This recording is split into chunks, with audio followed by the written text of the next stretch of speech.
আসসালামু আলাইকুম, আমন্ত্রণ জানাচ্ছি চ্যানেল জুলাই 36 এর রাতের সংবাদে। প্রথমে জানিয়ে দিব জাতীয় সংবাদ।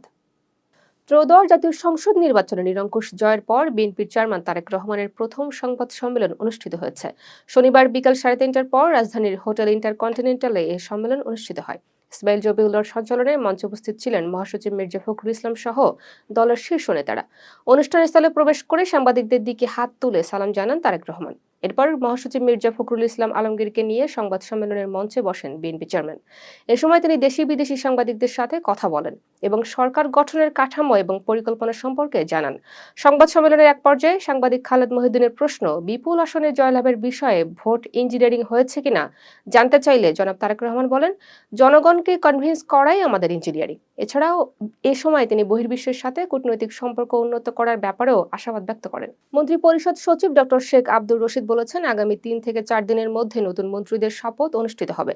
সংবিধান অনুযায়ী নতুন মন্ত্রিসভার সদস্যদের শপথ পড়াবেন রাষ্ট্রপতি মোহাম্মদ শাহাবুদ্দিন। শপথ অনুষ্ঠানে আনুমানিক 1000 অতিথিকে আমন্ত্রণ জানানো হয়েছে। বর্তমানে সমস্ত প্রস্তুতি সম্পন্ন হয়েছে এবং দায়িত্ব হস্তান্তরের প্রক্রিয়া চলছে। প্রশাসনিক সূত্র জানিয়েছে, শপথ গ্রহণে আরও কোনো দেরি হবে না। নতুন সরকার শপথের পর দ্রুত কার্যক্রম শুরু করবে এবং দেশের উন্নয়ন ও প্রশাসনিক কাজগুলোতে মনোযোগ দেবে।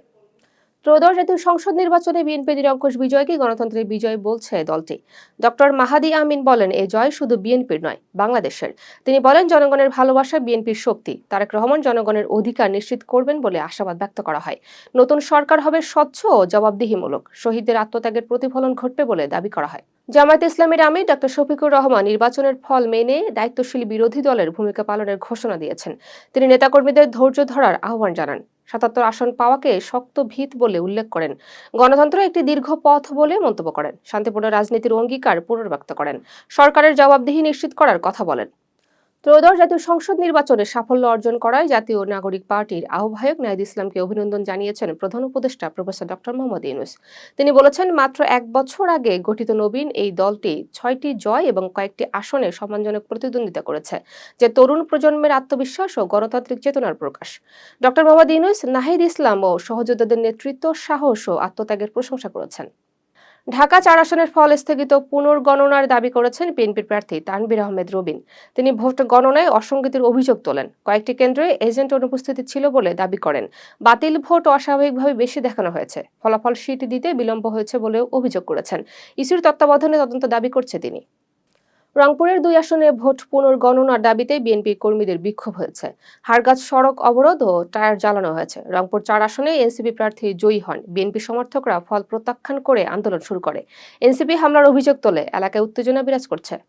নারায়ণগঞ্জে 48 প্রার্থীর মধ্যে 37 জনের জামানত বাজেয়াপ্ত হয়েছে। 5টি আসনে বেশিরভাগ প্রার্থী প্রয়োজনীয় ভোট পাননি। সাবেক মন্ত্রী ও এমপিরাও জামানত হারিয়েছে। বিএনপি ও জামায়াতের প্রার্থীরা কিছু আসনে টিকে যান। ভোট ব্যবধান ছিল অনেক ক্ষেত্রে বড়। নির্বাচনী প্রতিযোগিতায় দুর্বলতা ফুটে ওঠে। ইইউ পর্যবেক্ষক দলের প্রধান ইভার্স ইজাবাস বলেছেন, ত্রয়োদশ জাতীয় সংসদ নির্বাচন 2008 সালের পর সবচেয়ে শান্তিপূর্ণ, গ্রহণযোগ্য ও প্রতিযোগিতামূলক নির্বাচন ছিল। তিনি ভোটকে বিশ্বাসযোগ্য ও ভবিষ্যতের নির্বাচনের নতুন বেঞ্চমার্ক হিসেবে উল্লেখ করেছেন। ইজাবাস বলেন, ভোটের পর রাজনৈতিক দলগুলোর সমর্থকদের সহিংসতা থেকে দূরে রেখেছে এবং গণমাধ্যম প্রার্থীদের ক্ষেত্রে ভারসাম্য বজায় রাখার চেষ্টা করছে, যদিও সোশ্যাল মিডিয়ায় কিছু ঝুঁকি ছিল। বেনাপোল বন্দরে 3 দিন পর আমদানি রপ্তানি শুরু হয়েছে। নির্বাচনের ছুটির কারণে কার্যক্রম বন্ধ ছিল। শনিবার সকাল থেকে ট্রাক চলাচল স্বাভাবিক হয়। ভারত থেকে পণ্য আমদানি ও বাংলাদেশ থেকে রপ্তানি শুরু হয়। প্রথম ঘণ্টাতেই বেশ কয়েকটি ট্রাক প্রবেশ করে। বাণিজ্য পরিস্থিতি স্বাভাবিক রয়েছে। সুন্দরবন বিশ্বের বৃহত্তম ম্যানগ্রোভ বন। বাংলাদেশের দক্ষিণাঞ্চলকে প্রাকৃতিক দুর্যোগ থেকে রক্ষা করে। 2001 সালে প্রথম জাতীয় সুন্দরবন সম্মেলনে 14 ফেব্রুয়ারি সুন্দরবন দিবস হিসেবে ঘোষণা করা হয়।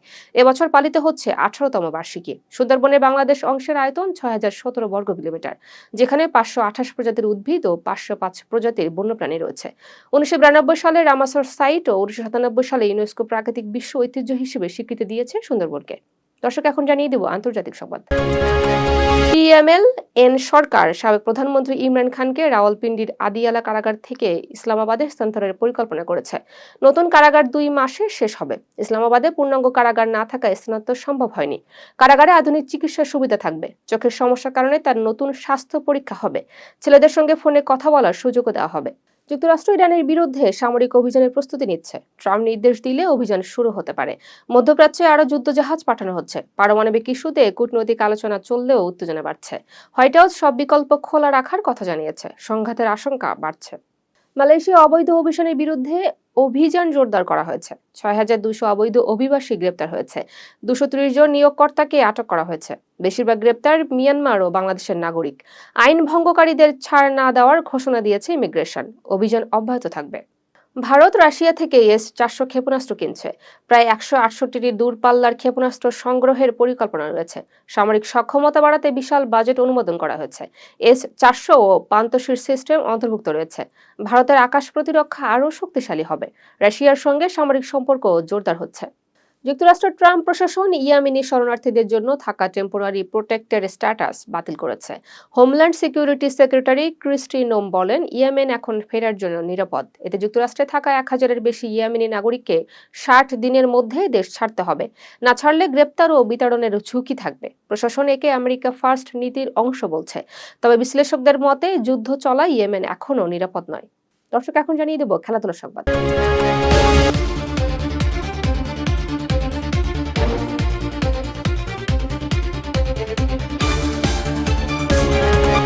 আগামী ২৬ মার্চ থেকে শুরু হবে পাকিস্তান সুপার লিগের একাদশ আসর। আসন্ন মৌসুমের নিলামে রিটেইন ও সরাসরি চুক্তি সহ মোট ১৪১ জন ক্রিকেটার দল পেয়েছে। বাংলাদেশ থেকে মুস্তাফিজুর রহমান আগেই সরাসরি চুক্তিতে লাহোর কালান্দেসে যোগ দেন। নিলামে দল পান রিশাদ হোসেন, নাহিদ রানা ও পারভেজ হোসেন ইমন। রিশাদ খেলবেন রাওয়ালপিন্ডির হয়ে, নাহিদ রানা পেশোয়ার জালমিতে এবং ইমন লাহোর কালান্দেসে। পিএসএল এ এবার অংশ নিচ্ছে মোট ৮টি দল। যুক্তরাষ্ট্র টি-20 বিশ্বকাপে নেদারল্যান্ডসকে ৯৩ রানে হারিয়েছে। ১৯৬ রানের লক্ষ্য তাড়া করতে ব্যর্থ হয় ডাচরা। হারমিত সিং ৪ উইকেট নেন। সাইতেজা মুক্কামাল্লা ৭৯ রান করেন। এটি সহযোগী দেশের সর্বোচ্চ জয়ের রেকর্ড। যুক্তরাষ্ট্রের বড় জয় হয়েছে। ভারত পাকিস্তান টি-20 ম্যাচ ঘিরে উত্তেজনা তুঙ্গে। কলম্বোর প্রেমাদাসা স্টেডিয়ামের সব টিকিট বিক্রি হয়ে গেছে। কালোবাজারের দাম ৪ গুণ। হোটেল ও ফ্লাইট ভাড়া বেড়েছে। ১০০ কোটির বেশি দর্শক দেখার সম্ভাবনা রয়েছে। বিশ্ব ক্রিকেটের সবচেয়ে আলোচিত ম্যাচ এটা। নারী ফুটবল লিগে নবাগত রাজশাহী স্টার্স চ্যাম্পিয়ন হয়েছে। সেনাবাহিনীকে ৩-০ গোলে হারায় তারা। ১০ ম্যাচে ১০ জয়ে শিরোপা নিশ্চিত করে। আলপি আক্তার ও ঋতুপর্ণা গোল করেন।